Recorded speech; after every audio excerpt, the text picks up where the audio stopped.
Greetings, fellow Tarnished, Heaven's Archer here. It's been a long while, so hope everyone's having a wonderful week. In this video, I've been wanting to try this out at least once. As some of you might know, I've played Elden Ring whenever I was able to livestream at the time.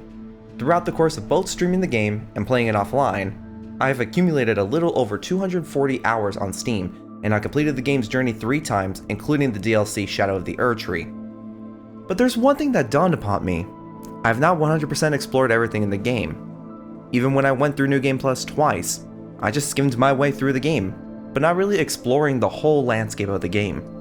So what I'm going to do in these series of videos is to 100% complete the entire map, find every site of grace, every dungeon, battle every boss, find every legendary armaments, incantations, and sorceries, and keep a death count for this playthrough for both the main game as well as the DLC. What I will also do is explain how I got into Elden Ring in the first place, what I love about this game, what original soundtrack resonated with me, and what lores captivated me, and explain why I choose specific builds for different bosses. Let's begin. Since we got the introductions out of the way, let's start from the beginning. How did I get into Elden Ring? It all started in the year 2022, around March. During that time, I never touched both a Souls game or any From Software game.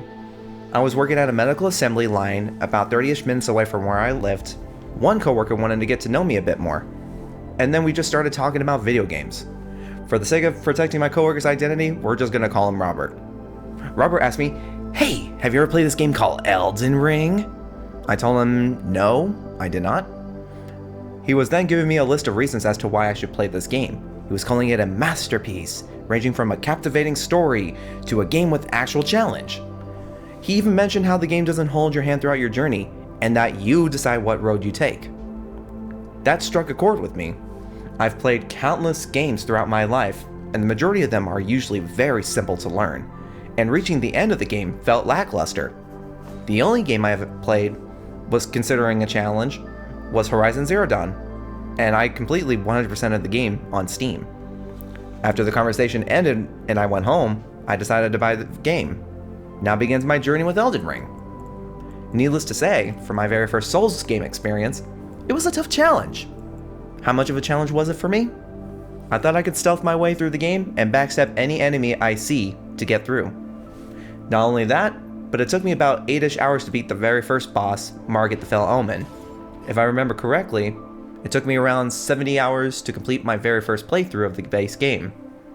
I felt accomplished playing the game, but I thought, can we get much higher? So I watched video tutorials, guides, how-to videos, and even lore videos of specific characters or places that I loved the most, to which I will explain later on in the videos. I try to expand my knowledge throughout my entire time playing this game while playing New Game Plus 1 and 2. For those who might not know, New Game Plus 1 and 2 is basically Journeys 2 and 3 of the same game, but the enemies are deadlier, have higher health pools, and are more aggressive. And I've come to love this game more, so this is why I'm making this video for every one of you guys to watch. To come to love From Software's game Elden Ring, and to show it appreciation for its details, the story, the gameplay, and to end it off in the best way possible, beating everything in Journey 4, New Game Plus 3, while 100%ing the entire map. So to start this gameplay off, we're gonna need a plan. So I looked up various guides for the list of every sites of grace and every dungeon imaginable that is in this game. Rather than list all the sites of grace and dungeons into one video, I'm only putting in how many grace sites, dungeons, and world bosses there are in specific videos of each region just to save us some time. Just know that there is about 314 sites of graces, 11 Everjails, 67 dungeons, and many world bosses in total in the lands between. We will be keeping track of all sites of graces and dungeons and world bosses on the top left corner of the video. Our goal is to find every single one of them and beat every single one of the dungeons and world bosses. Let's begin our new journey in New Game Plus 3, Journey 4.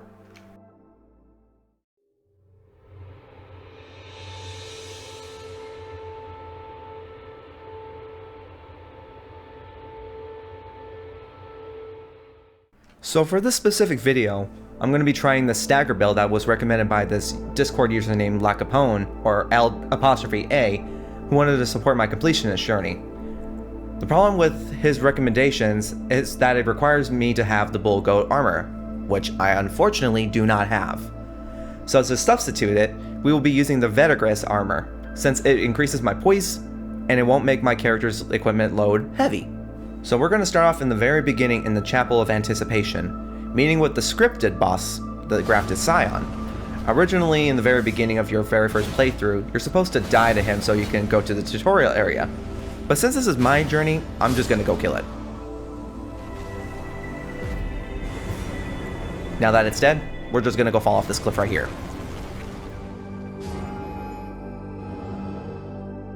Welcome to the Stranded Graveyard, where the actual tutorial boss, the Soldier of Godrick, resides. Not much to say about him, so let's move on from this dude. Now that we gotten that taken care of, it's time for the very first dungeon, the Fingerfolk Hero's Grave. This dungeon is infamous for having that thing, and I remember seeing videos of streamers raging over this particular monster, to the point where most of them just skip the dungeon. But if you go through the dungeon, there's a specific hidden spot where you have to jump downwards to find 2 Grafted Scions. I consider these as mini bosses for the world, and we're going to count them for this journey.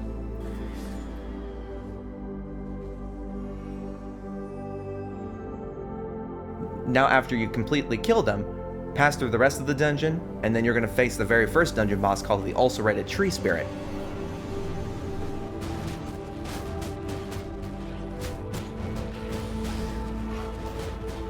Now it's dead. Let's continue our journey.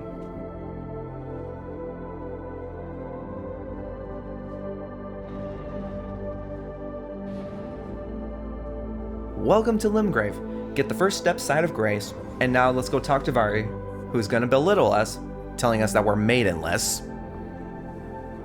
After he berated us, let's just go battle the first Limgrave world boss, which is the Tree Sentinel.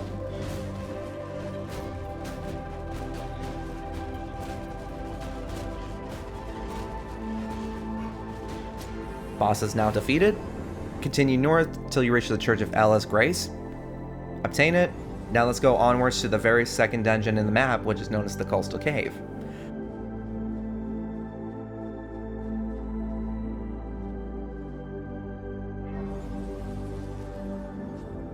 Traversing through the dungeon, and then for the sake of having a completionist mindset, I'll summon the old knight Istvan to fight the 2 demi-human chiefs.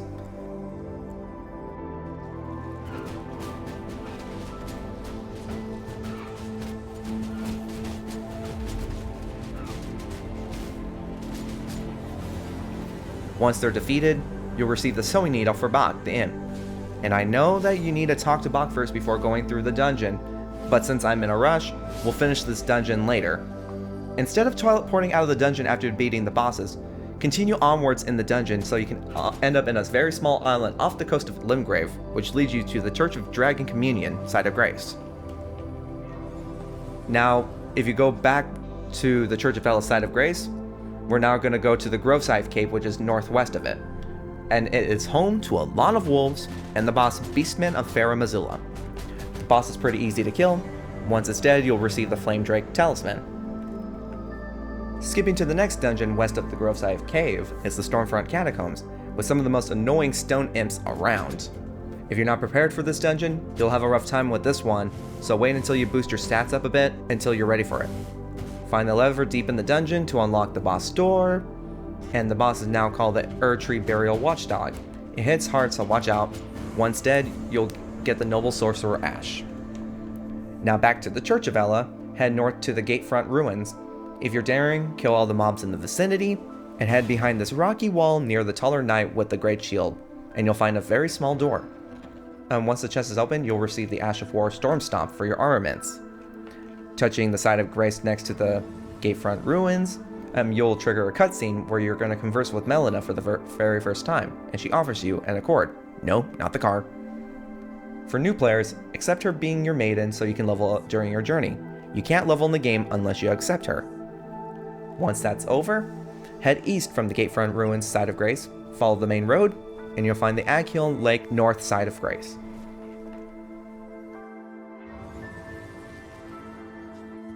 Following the bridge during the nighttime cycle, we'll spawn another world boss, the Knight's Cavalry.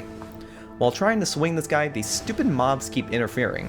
Smacking one out of frustration for distracting me, I continued my pursuit to the boss and defeated him. you'll receive the Ash of War repeating thrust. Going south of the Aghill Bridge is a huge lake. For new players, be cautious if you go towards the gathering of mobs next to a fireplace.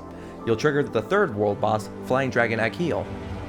I remember versing this boss by accident on my very first playthrough. It scared me to death.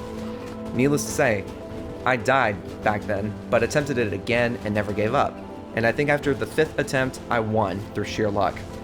Once you defeated the dragon, you'll receive the Dragon Heart, which can be used to receive dragon-type magic from the Communion Cathedrals. There is a small entryway in the Dragonburnt Ruins, south of where Aghill the dragon was. And there is going to be dogs and undeads. If you open the door in this little small dungeon, there is a chest that is a trap. What is the trap? It's a teleporter that leads you to the Celia Crystal Tunnel, where you can't leave until you beat the dungeon. So for the sake of this run, we're going to skip that part and head to the tunnels at the appropriate time. Since we're finished in this Dragonburnt Ruins, we're going to go north of Aghill Lake towards the next dungeon, the Limgrave Tunnels. Touch the side of grace in the tunnel, and continue on. If you use heavy weapons against these stone-like mobs, you'll blast through this dungeon quite easily. If you notice whenever you're riding down the elevators, there's some tunnels off the side of them. Don't jump off the elevators to get to them, you'll die. Instead, find the ledges nearby the elevators to get some items. If you're on the last elevator, go on those ledges again and get a somber smithing stone. When you make it all the way down, there's the boss's room with a stone digger troll. Once you kill it, you'll get the Roar Medallion. Now we're going to the Murkwater Caves, north underneath the Aghill Bridge. While heading off to the Murkwater Cave, you are forced off your torrent due to an NPC being spawned. This is a mini-boss named Bloody Finger Neregus. Another NPC ally named Yura was also there to help you fight off Neregus, but he was a little late to the party. You'll get the Reduvia item upon defeating Neregus. Go a little bit more northern to find Bloody Finger Yura underneath a rocky overpass. He gives you random words of wisdom, and that's it. If you keep going past Yura all the way to a dead end, on the left there's another dungeon called the Murkwater Catacombs. Welcome to the Murkwater Catacombs, home to, you guessed it, more stone imps! Skipping those, there's a boss Grave Warden Duelist. Beating him is easy. You'll get the Banished Knight Engval Semen. Going back to our original plan, we're now at the Murkwater Cave. Touch the side of grace in said cave, and traverse through the dungeon. Lots of cannon fodder soldiers here and there, once you reach the boss room. And what do you know? It's Patches, a reoccurring character in the Soul series. When he's about 50%-ish health, he'll ask you to spare him. If you do, you'll receive the Grovel for Mercy gesture. There's a reason as to why I spared him. You guys remember at the beginning of the video that I do not have the Bull Goat armor set for the build that Discord user recommended to me? Well, Patches is a vital part to receive the set. Not to mention that he's a gesture giver as well. I'll try to get those later. If you do kill him though, all you get is a ball bearing and a spear +7. Ball bearings can be used at the round table hold where the twin maidens accept ball bearings and get more items instead of finding all the merchants across the map. It's very convenient to do, at the cost of your morals. Moving on. Exiting the cave, we're going to go back to the Gatefront Ruins side of Grace and head past the troll blocking the path towards the main boss path. Find the Stormhill Shack side of Grace east of the main path past the wolves. Now we'll backtrack to the right side of the slope where the troll was at the beginning to find the Stormhill Everjail. Enter it. Prepare yourself though with items and buffs because we're going to be versing the Crucible Knight. This guy was the bane of my existence during the first playthrough. So many deaths from this guy, but not anymore. We're going to smoke him. And you'll receive the aspect of the Crucible tail from him when defeated. Going back to the Stormhill Shack Grace, head east off the main path, past the War Master Shack. I'll get to that later. Past the Soldier Campsite, you only get a Beast Crest, Heater Shield, and a Lance from it, not very viable. And head west off the path upon the rocky hill till we get to the Dead Touch Catacombs. You gotta find a switch in this place. There's only skeletons here, which can get annoying, but don't forget that once you make them lose their health, hit their remains when they're glowing blue to permanently kill them, otherwise they'll keep coming back. This is also the dungeon where you can find the Uchi Katana Blade, which is very great for bleed builds. Once you find the lever, go back to the beginning and go past the door, and the Black Knife Assassin awaits you. He's pretty speedy, but keep your guard up. You'll get the Assassin's Crimson Dagger afterwards.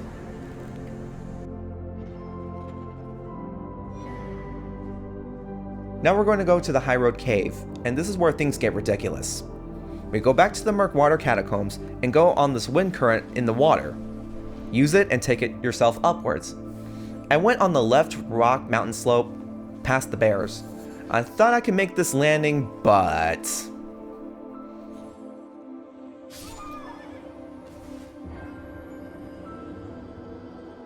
And I can't believe my first death in this playthrough is not from a dragon, or a dungeon, or even the goddamn Crucible Knights, but from a fall?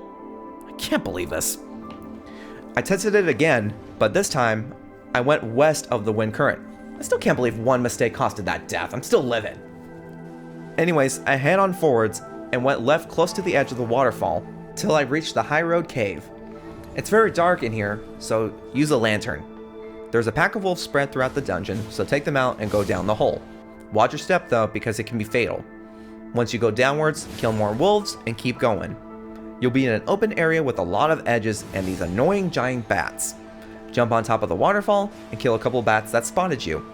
Where the edge of the waterfall is, you have to drop close to where the waterfall ends. If you don't, you'll end up like me, dying because I didn't heed my advice.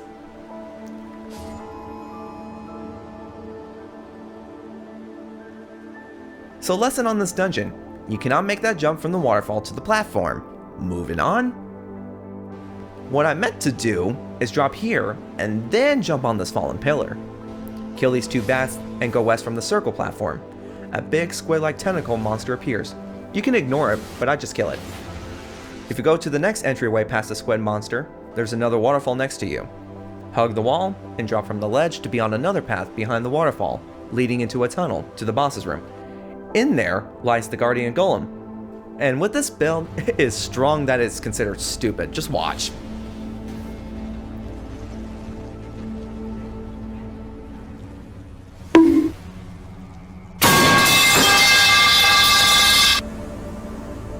I laughed when this part happened. But anyways, you get the blue dancer charm from it.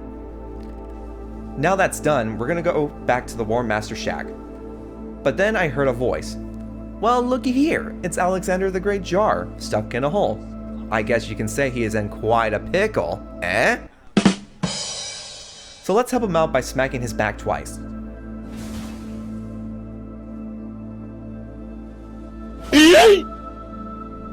After helping him out, he gives you 1 Exalted Flesh, which is very convenient for anyone who wants a boost in attack power.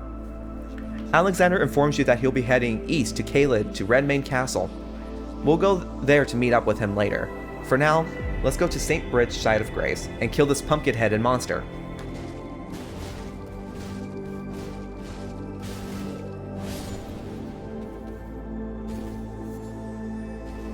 Past the bridge, we find another merchant.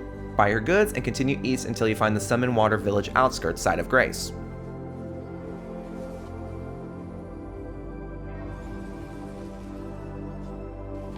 Going into the ruins, you find the 4th world boss, the Tibia Mariner.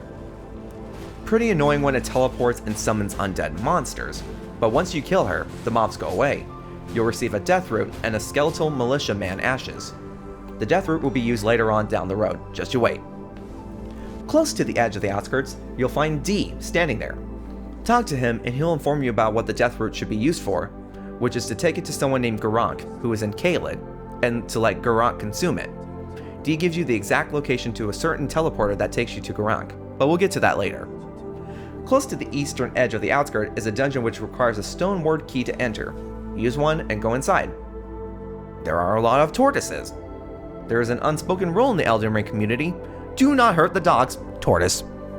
Once you open the door, there's a chest.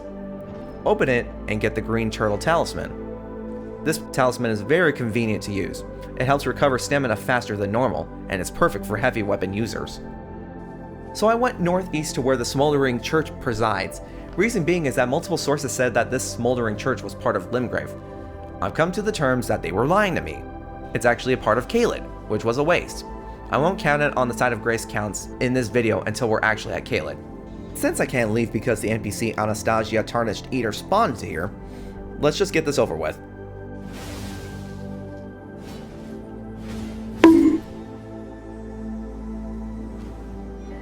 You'll get the Sacred Scorpion Charm from her, get the Side of Grace in the Smoldering Church. Now let's actually go to the War Master's shack and get that grace. I told you I would go back. Bernal is there to asking you if your faith is held firm despite the Golden Order is wavering. You can buy 10 Ashes of War from him, so do what you must when you're there. I'll go rest at the side of grace, and Melina appears again, confessing that she was testing me to see if I can continue in this arduous path. She then allows me to enter the Round Table Hold. Here we are at the Round Table Hold, where players will be at for everything that is upgraded related. Talking to Sir Gideon Ofnir, who doesn't seem to like us at first. Then I talk to Dialos, who wants us to find Liurnia, which we will later on. Talking to D is just him knowing that we didn't speak to Godrick yet, which we will, like I said. Corin is just here to offer incantations to us and asked us if we saw the Guidance of Grace. Knowing now that some Tarnished lost the ability to see the Grace is kinda sad. Going to the middle corridor leads us to the ledge, which we can safely leap off of. Doing so and walking forward a little bit will trigger another mini-boss, Mad Tongue Alberic. Despite him giving me the reverential bow gesture, I still killed him regardless. Going to the left corridor, there are the Twin Maiden Husks, where you can buy smithing stones and many other useful items. If you have the ball bearings, give those to them to expand the shops to look through. In the right corridor, there's the blacksmith Hugh, who is a prisoner that helps us upgrade our weapons. After we explore the Round Table Hold, let's head back to the Stormhill Shack Grace, change the time to night, and head towards the War Master Shack. Then head southeast towards the fallen building with a bunch of ruined fragments scattered around. Doing so will spawn a world boss named Deathbird. This boss loves to jump a lot. With enough heavy hits, I staggered him and killed him. You'll receive the Beast Liver and the Blue Feather Branch Sword upon defeating him. We'll now teleport back to the War Master's shack while it's still night. Bernal is not in the shack anymore. Since it's night, this will trigger another world boss known as the Bell-Bearing Hunter. I'll be honest, I haven't battled him often, maybe like twice. Unfortunately, I forgot his moveset. This is the reason why I died, my very first battle-related death. But I'm not going to give up though. I went at him again, resetted the time again back to night, went to Stormhill Shack to reset the spawn, and teleported back to the War Master Shack, and went to battle the Bell-Bearing Hunter again. This boss can fly his sword at you and do shield bashes directly towards you. After you quickly learn his moveset, he will now be defeated. You'll receive the Bone Peddler's Bell Bearing afterward. Now we're going to go to the Church of Ella's Grace. There you'll find Rena wanting to talk to you. She asks if you can summon the spectral steed named Torrent, your horse.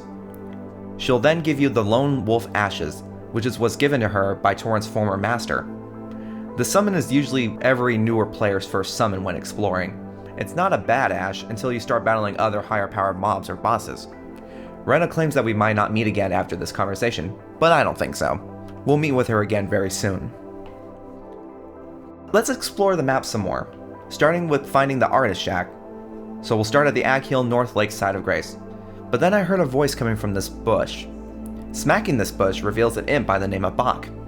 He explains that he was pushed out of a specific cave from his brethren, never allowed to come back, and that they stole everything from him. He'll then give you 10 mushrooms.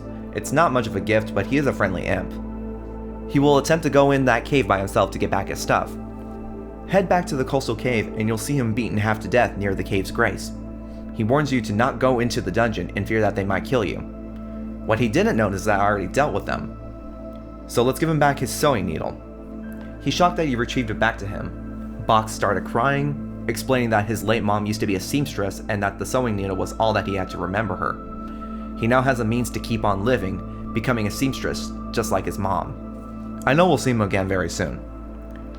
Now going back to our plan, we'll go to the Ag Hill Lake North Grace and go past this bridge, then go on the left path, heading north.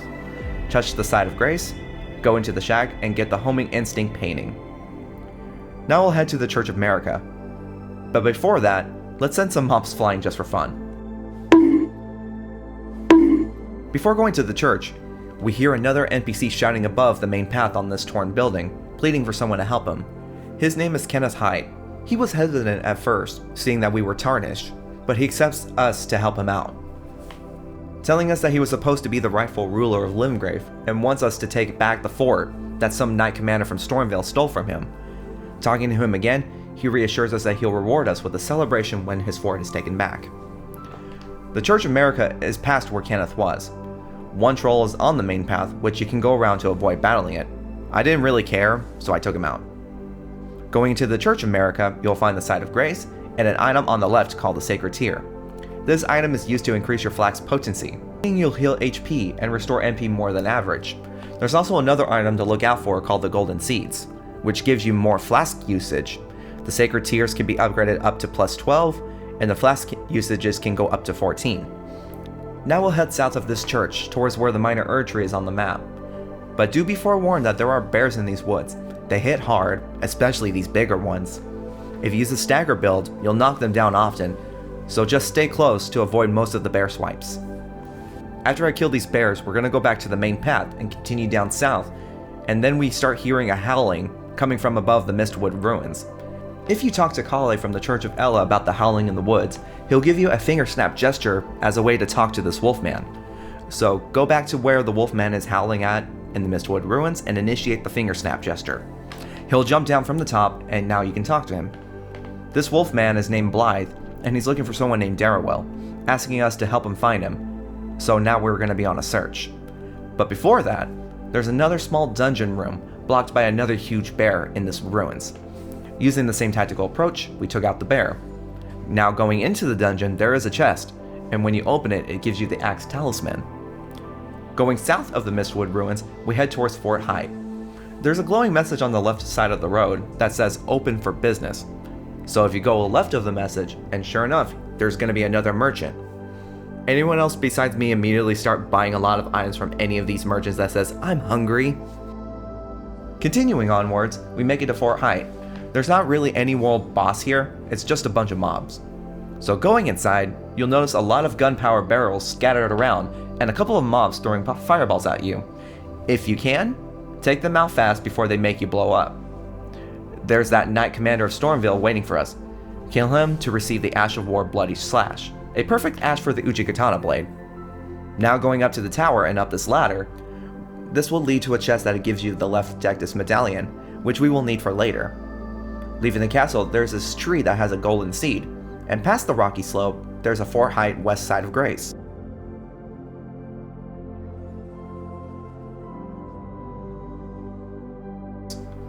Following close to the shoreline are graves with some golden ruins guarded by wolves. Going upwards on this path will get you to where the Path of the Weeping Peninsula is at. Ignore that for a moment and travel up north. Then go right and find a bunch of mobs, some with long swords and some with homing missiles. Take them out if you want, or go on top of these buildings where the chest is on the bottom. Take out the magic caster and find this item called the Royal House Scroll. This will come in handy for magic casters. Since this is taken care of, let's head to the Forlorn Hound Evergaol. In here, you can summon Blythe the Half-Wolf. Reason being is that the boss here is Darrowell, the man Blythe has been looking for. This was a stupid fight since we were both staggering this poor soul. You'll get the Bloodhound's Fang sword afterwards. Talk to Blythe again near the Evergaol and he'll give you a Somber Smithing Stone too as a reward. He'll then tell you that if you travel north to Rhylucaria and find a blacksmith that is a bit large, just tell him that Blythe sent you. Traveling to the Stormhill Shack, we're going to go past these mobs and make our way to the Castle Ward Tunnel Side of Grace. Then we will spawn the NPC Sorcerer Rogier, give him a polite bow, and now we'll face off against the very first main boss of the game, Margit the Fell Omen. The guide says that Margit is an optional boss, which is true, but to some of us and even newer players, this was the first main boss on our journey. But this time, we will extinguish his flame. All you get from him is runes and his long speech. Get the Side of Grace and head into the Stormvale Castle. Not that far from where you were at, there's a Stormvale main gate Side of Grace. Going left of the castle, you'll find the gatekeeper Gustok, recommending us not to go to the front of the castle since it's very dangerous. He suggests us to take a detour so we can get in undetected. I ignored that warning and said I'll use the main gate. He then shouts to the guards to open the gate for us. For first time players, this is not recommended to do what I'm going to do right now, since there's going to be a huge mobs and gunners shooting 3 arrows at a time at you pretty accurately. Killing all the stragglers, we're going to head to the opening at the east side, but there's this monster that has a sword in its mouth. It's a heavy damage dealer, but it's easily killable for someone like me. Going through that entryway, we'll find the Limgrave Tower Bridge Side of Grace, that will lead you to the Divine Tower of Limgrave. But for now, we can't access it just yet until we kill the second main boss. But right now, I'm not going to kill that boss. I'm just going to go through this castle and find all the Grace sides that'll lead to the second boss corridor. Going up past the stairs, after dodging and killing all the fire mobs, we will find a hidden tunnel near a corner. Go in there and you'll find an entryway needing a stone sword key to pass by. Using one and traversing it, you'll find a chest containing the Godslayer seal as well as the Godskin prayer book. Retracing my steps out of the hidden tunnel, I head forward until I see an ogre-like boss and an undead dog. I try to get the boss to attack this stone statue, but he couldn't break it open. Going up the stairs and to the left, you'll find the gateside chamber side of Grace. Go right from the Grace and pull the lever to have an elevator appear. When you go back to the stairs and heading forward, you'll find these annoying birds with swords attached to their feet. Past the two birds, and to the right is another room. Once you go in, you'll find an NPC named Nefeli Lu standing next to a dead soldier. She states that she's been here by decree of her father in order to take out Godrick, and asks you to summon her before confronting Godrick. When you go past the room, you'll find two mobs and one troll. Kill them both and make it to the entryway where Godrick will reside. Going right from the entryway will take you to the secluded cell side of Grace.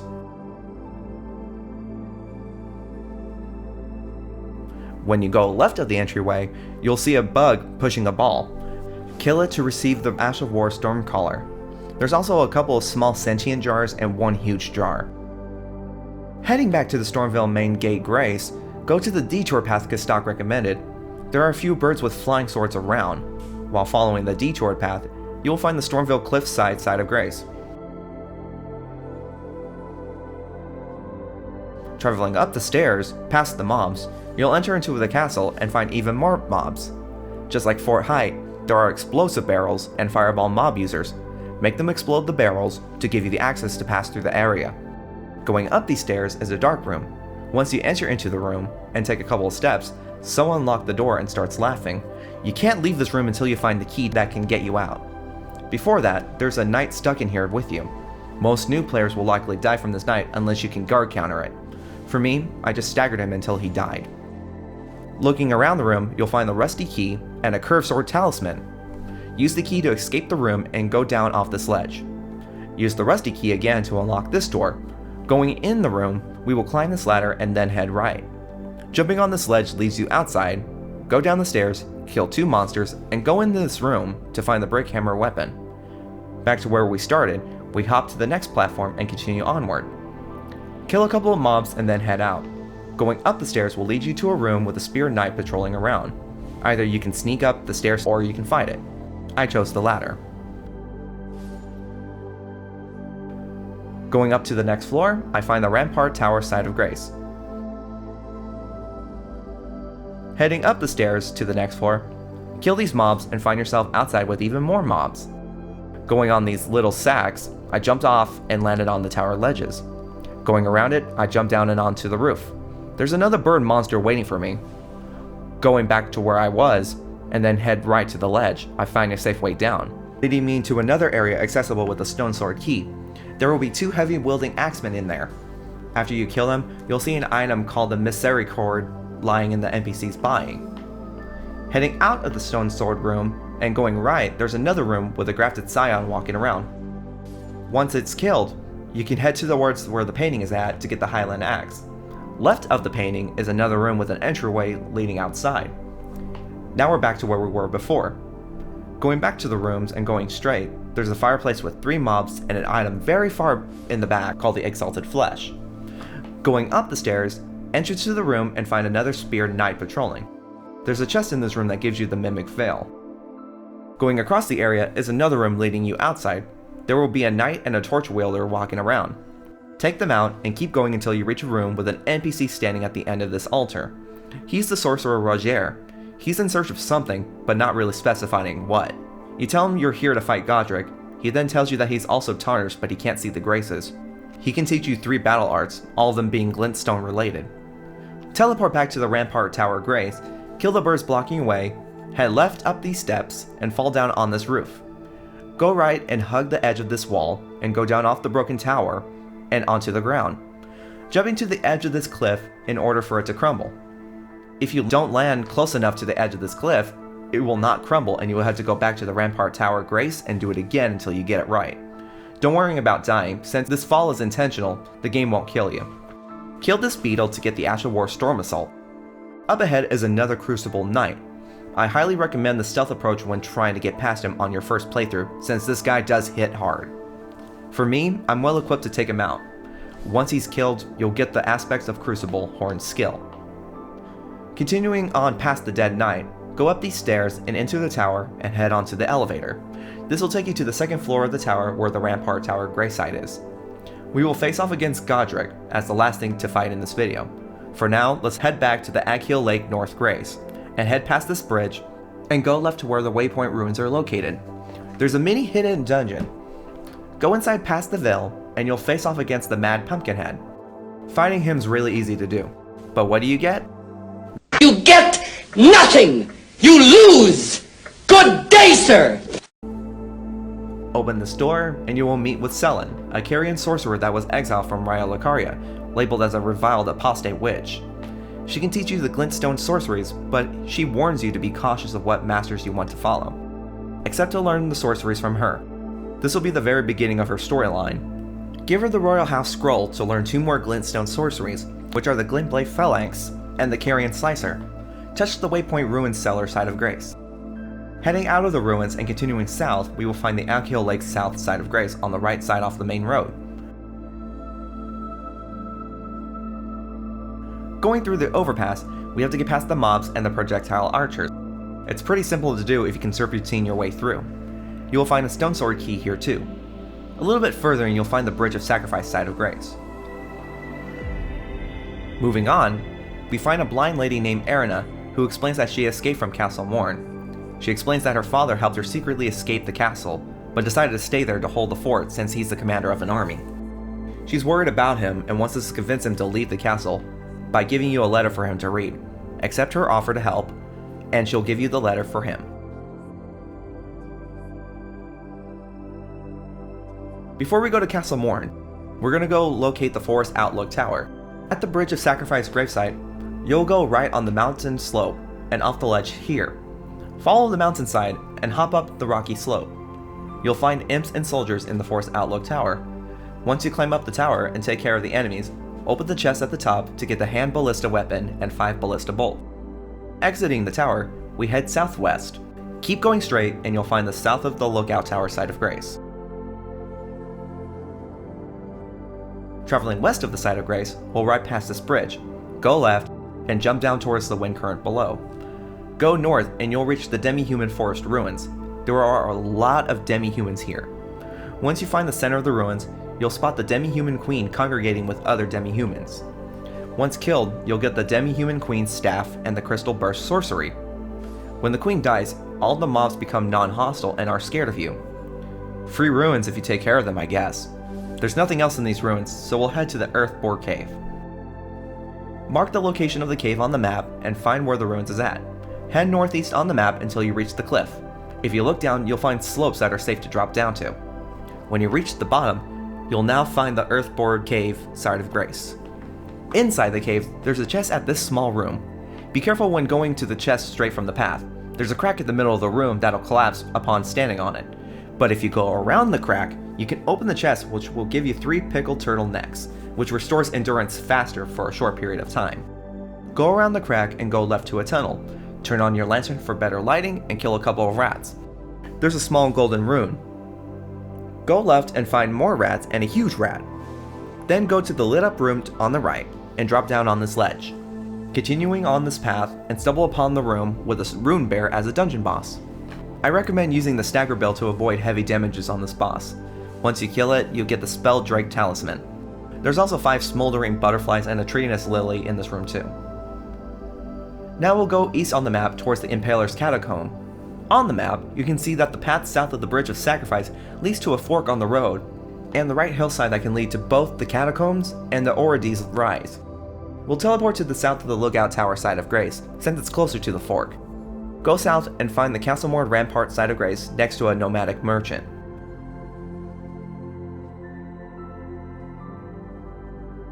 Go north up the hill and then go east until you see several enemies T-posing in this crater area.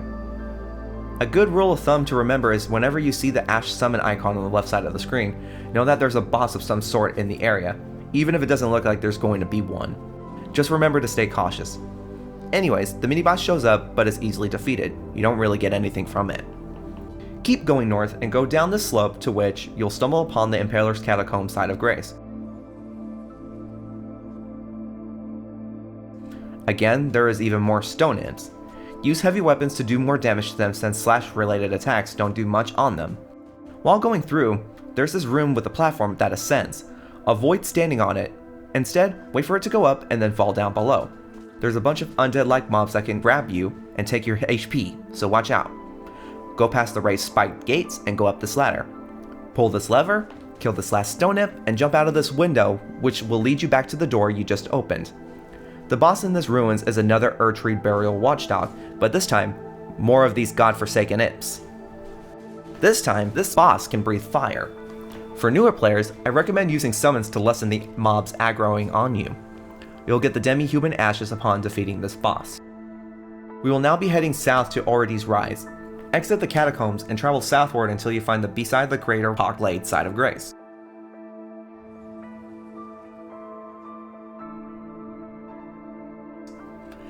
Now you have reached the Oridi's Rise. Multiple wolves in these areas, so take care of them before continuing. You'll see this book next to the sealed entrance. When reading it, it tells you to seek 3 wise beasts. The wise beasts are the tortoises that glow light blue. The locations of the 3 wise beasts are behind this tower, on the lake where it's invisible. If you see the ripples in the waters, swing your weapon nearer to it to take out the first wise beast. While taking a detour on finding the remaining 2 wise beasts, I see a tower near this ledge that is accessible with this wind current down below.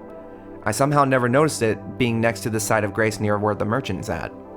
So falling down below on the wind current, I took the current upwards and onto this tower. Up here, I find the great turtle shell and 2 warming stones.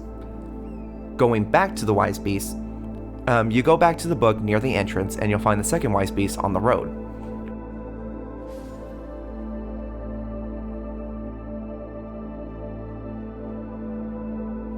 In these bushes near the stairs is the third and final wise beast. Now the entrance has opened. Go up the ladder and go up these stairs, and you'll find a chest with nothing! To vent my frustrations, I decided to destroy everything in this tower. If I can't get something here, I will make sure the owner doesn't have anything either. After vandalizing this rise, I go back to Castlemore Rampart Grace and head west to the Ailing Village. Well, what do you know?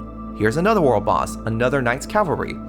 This time, it has a spiked flail as a weapon. I kill this horse first and try to go to town on him, but he summoned his horse back. Once I killed him, I received the Ash of War Barricade Shield and the Knight Rider Flail. Traveling west from where I was, I spotted a fire pit with smoldering butterflies and a yellow ember item. But there were also rats in the vicinities with their eyes glowing orange-yellow. This is a foreshadowing of what's to come. This mechanic will be the first time you'll experience this as a new player following this video. What's happening to the rats is that they're experiencing madness, a mechanic that can damage us when we are exposed to other enemies affected with madness.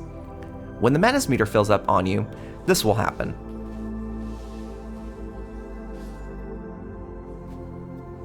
That's right, you'll lose your HP and you are stunned when attempting to recover from this madness. So let's try this again.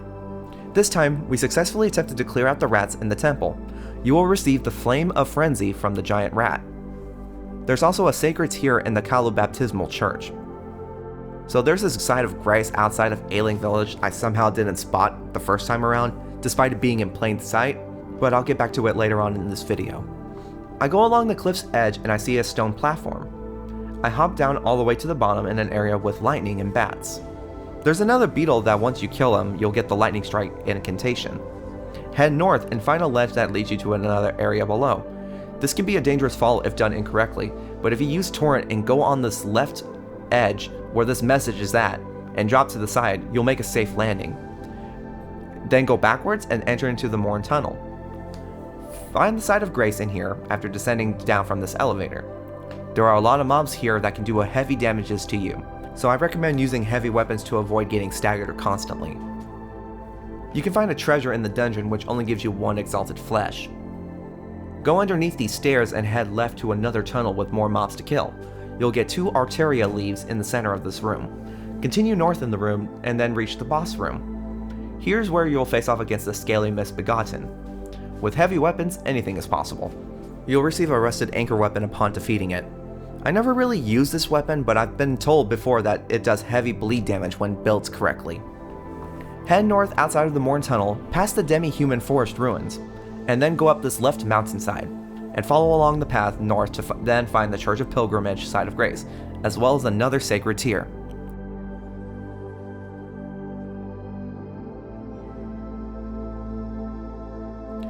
I rested at the Grace and then talked to Melina. When you see that option when resting at the Grace site, that usually means there's a significant lore relating to where you are resting at. So for the Church of the Pilgrimage, Melina explains that Queen Marika said that after her death, she'll give something back what she once claimed, to return to the lands between, to wage war, and to brandish the Elden Ring, to grow strong while facing death, to the warriors of the Lord, Lord Godfrey. After that's done, originally I was planning to head to the Tomb Sword Catacombs, but instead, we're gonna go past it towards the Minor Erdtree. And here's the world boss, the Erdtree Avatar. This boss deals a lot of holy magic and staggers a lot. Time your moves and take it out. Here's what you get upon defeating it. You get nothing. You lose. Good day, sir. We will now go back to the Tomb Sword Catacombs and touch the Site of Grace. Straight ahead from the Grace, there's a veiled wall which requires a stone sword key to unlock. When you enter, kill the skeleton and receive the Nomadic Warriors Cookbook 9 on the tomb. It's not here for me since I got it in my previous playthroughs. There are a lot of skeletons in this dungeon, so take them all out if you don't want to see them again for the remainder of the time spent in here. There's this hallway which has this device spewing out fire. Time your running whenever it stops shooting fire and make your way past it. Hit the device for it to lower down, jump on top of it and get on this platform. Go through this room and then head right to find the lever. Jump down from the ledge and head back to where you originally came. Go past the door into the boss's room and then you'll start fighting the Cemetery Shade. If you're unprepared, this boss can hit hard.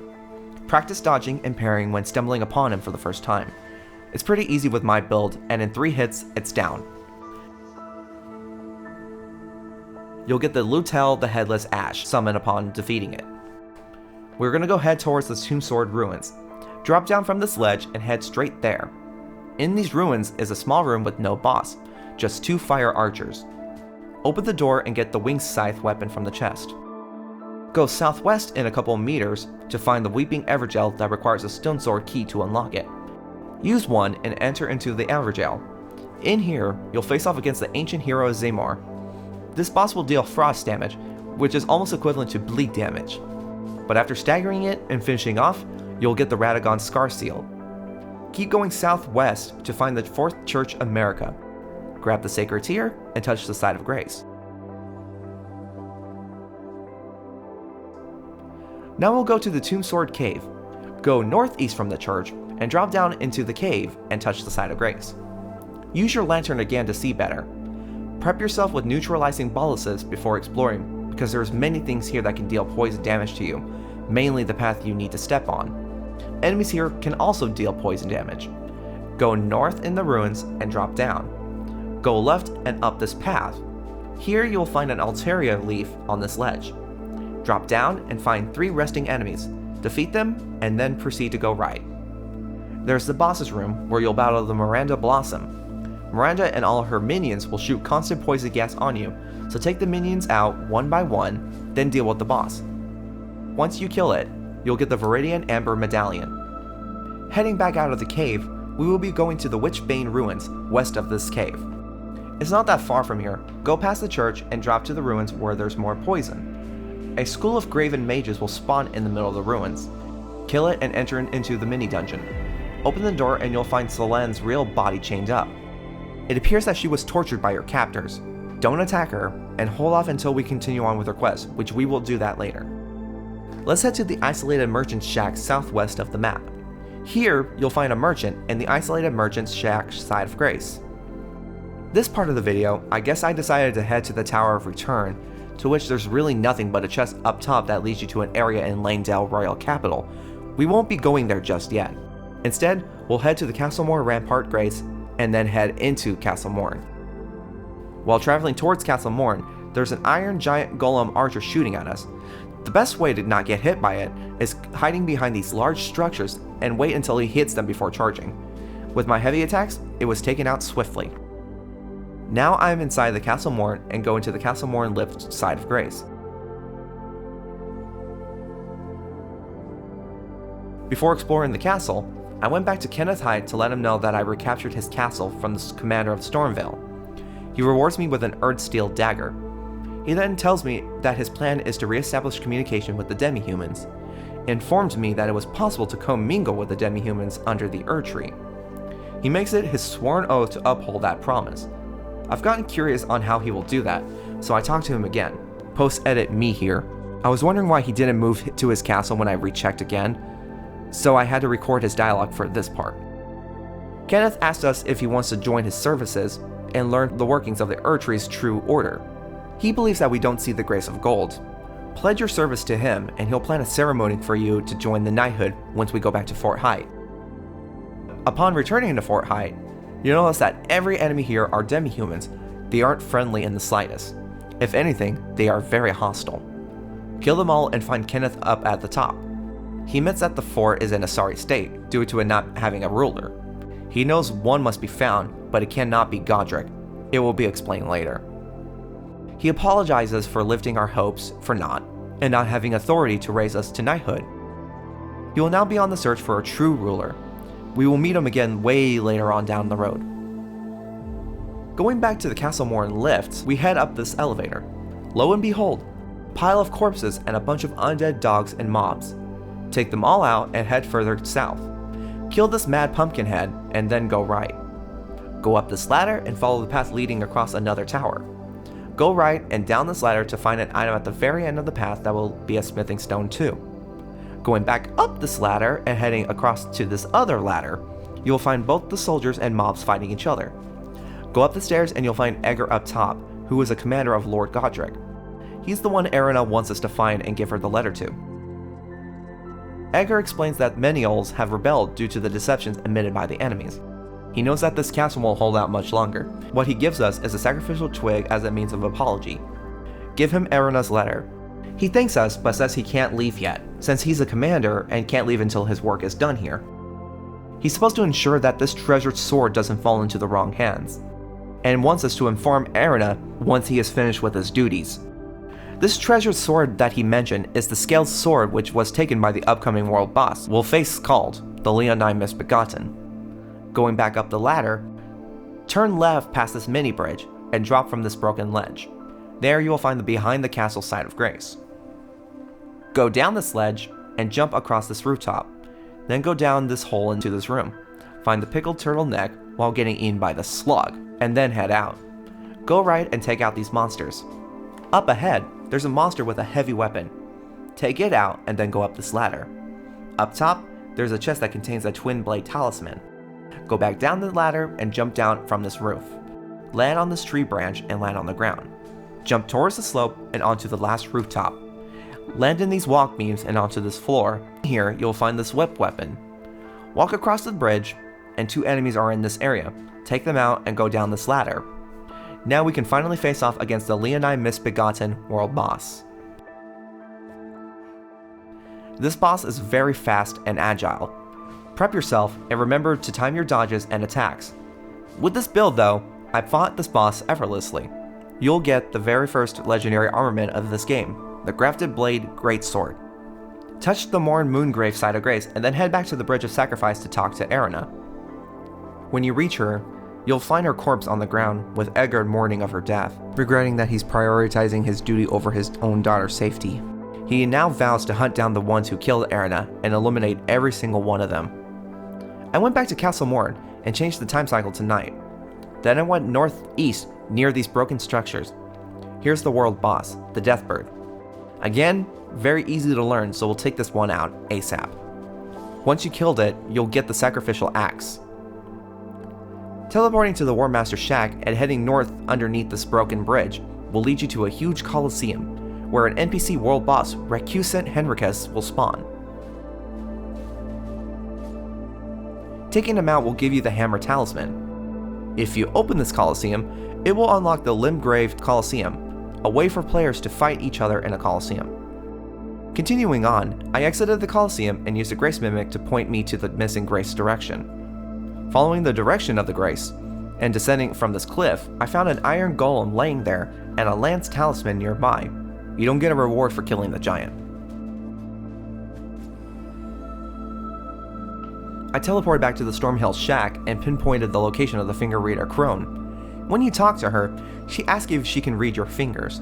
Accept her please, and then she'll explain to you to head to the Foundation of Gold and transverse Rare Lucaria Glintstone Eventide to reunite the half crescent at the lift. When the finger Crone mentions the half crescents, what she means is the Dectus medallion that I found one of. Go past her and follow along the path off the bridge. Kill the beetle and get the Ash of War Storm Wall. Teleport to the lift side chamber and head outside. Kill the ogre again and go in this room to find the prophecy painting. I don't know why I didn't get this before, but I digress.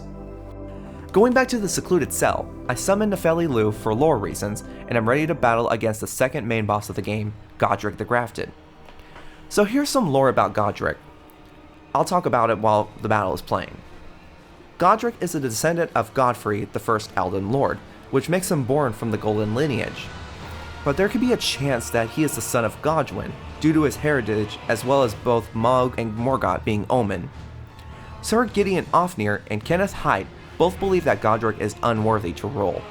There's an NPC in the Round Table Hold by the name of Enya, the finger reader, that explains that demigods are all direct offsprings to Queen Marika, but Godrick on the other hand was considered as the runt of the litter, aka he has a diluted divine blood, as well as equivalent to that of being a distant cousin.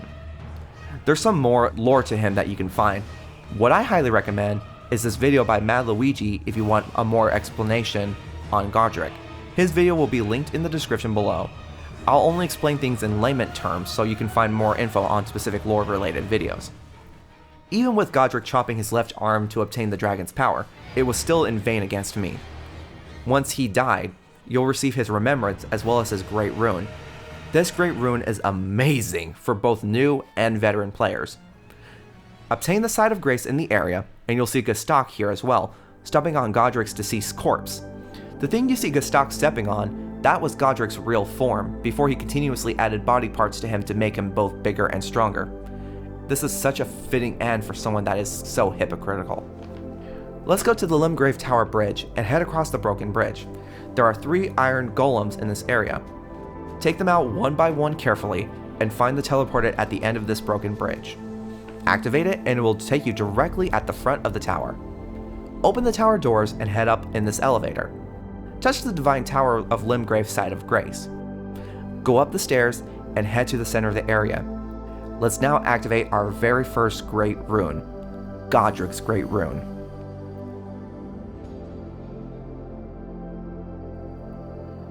We will now find the remaining sites of grace that I missed. I marked the locations northeast of the Aghill Lake North Side of Grace on the map. Go past the Sword Memorial Tomb and this campsite. Jump down from the rocks and find the Murkwater Coast Side of Grace. Teleporting to the Waypoint Ruins Cellar Grace, we exit the dungeon and head north, safely traversing down this mountain, and we find the Mistwood Outskirts Side of Grace. Marking the next location, we teleport back to the Aghill Lake South Grace and head due west. On the edge of this cliff, you'll find the Seaside Ruins Side of Grace. Let's head back to the Castle Moor Rampart and go to the Ailing Village again to get that Ailing Village Outskirts Side of Grace that I had forgotten to get earlier.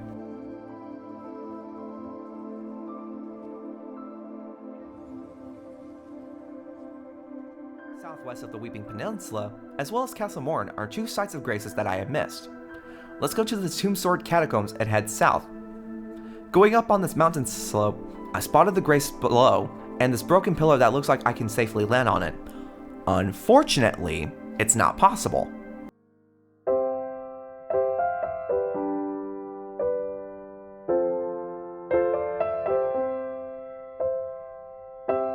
Environmental death seems to be a reoccurring theme in this playthrough. After retrieving my runes, I found a safer way down. Or so I thought. How could this happen to me? Third time's the charm, I guess. After getting my runes back, I teleported to the Tombsword Cave. I should have done this sooner.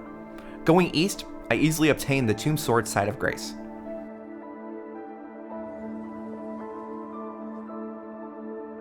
I got really tempted to make the walking mausoleum drop down, but fate decided a different route.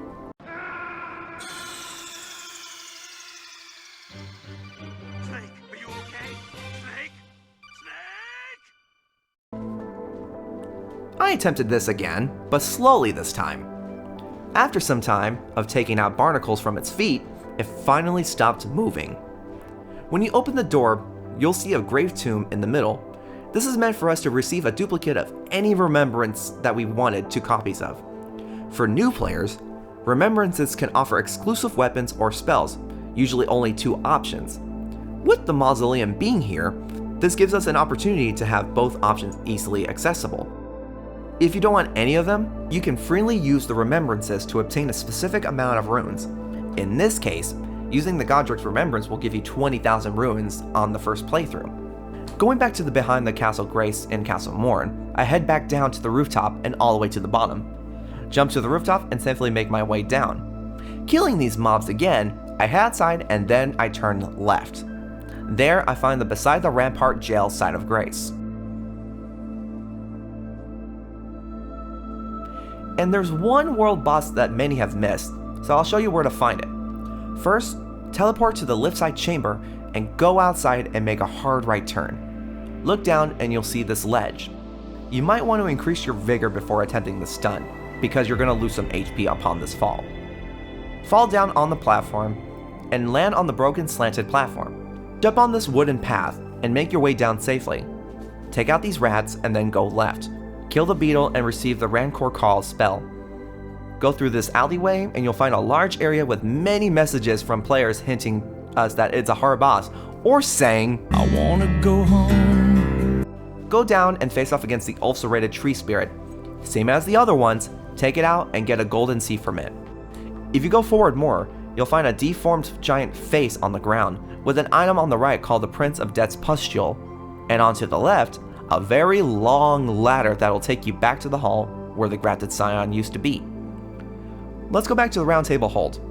Talking to Nefeli Lu, she will give us the Arsenal charm upon defeating Godrick, knowing that we took him out. She informed us that her foster father is in fact Sir Gideon Ofnir, the All-Knowing, which he is in this room where Ensha is guarding outside of. She will be heading out to the world knowing that we'll meet her again. Talking to Rogier north of the center area, we see him in a paraplegic state. Informing him that you defeated Godrick, he congratulates you and gives you his signature rapier +8, since he won't be needing it anymore, given his current condition. When you tell him about the corpse under Stormvale, he says that it's a sacred relic due to the Black Knight's plot. This happened during the golden age of the Erdtree, way before the Elden Ring being shattered. During this time, someone stole the Black Blade, a fragment of the Rune of Death belonging to Malakath. And on that night of the blade being stolen, Godwyn the Golden was assassinated, marking the first ever recorded death of a demigod. This became the catalyst and the rise of the Shattering War.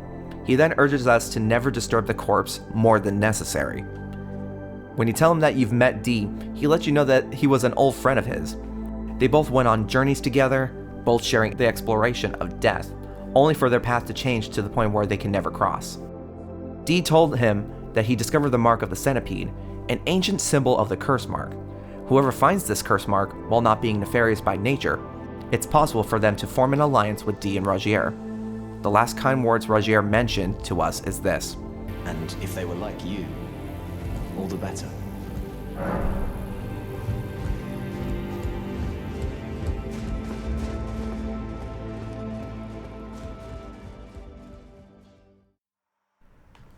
Well, this completed the entirety of Limgrave and the Weeping Peninsula. Every grace has been obtained, and all the dungeons and world bosses have been vanquished. And all chain quests are now up to date. This video took a while to make, so make sure everyone likes this video, and I hope this part of the completionist run was extremely helpful to everyone. I try to make this run as smooth and linear as possible, so it can be effortless. Some mistakes were made during the recording and playing process, such as hearing double audio in the gameplay. I rectified that issue, and now from this point forward, that should never be a problem again.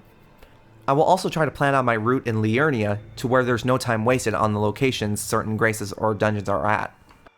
I'll probably tell you all what my plan is for the remaining parts I'm working on, so it's more transparent. If you like this video and want me to continue making thorough guides while adding some lore bits here and there, let me know in the comments down below. If there was something that I forgot to add in this video and you found out about it, please let me know and I'll add it onto the next video. We will continue soon in Liurnia, stay tuned for that. Until next time, have a wonderful month everyone.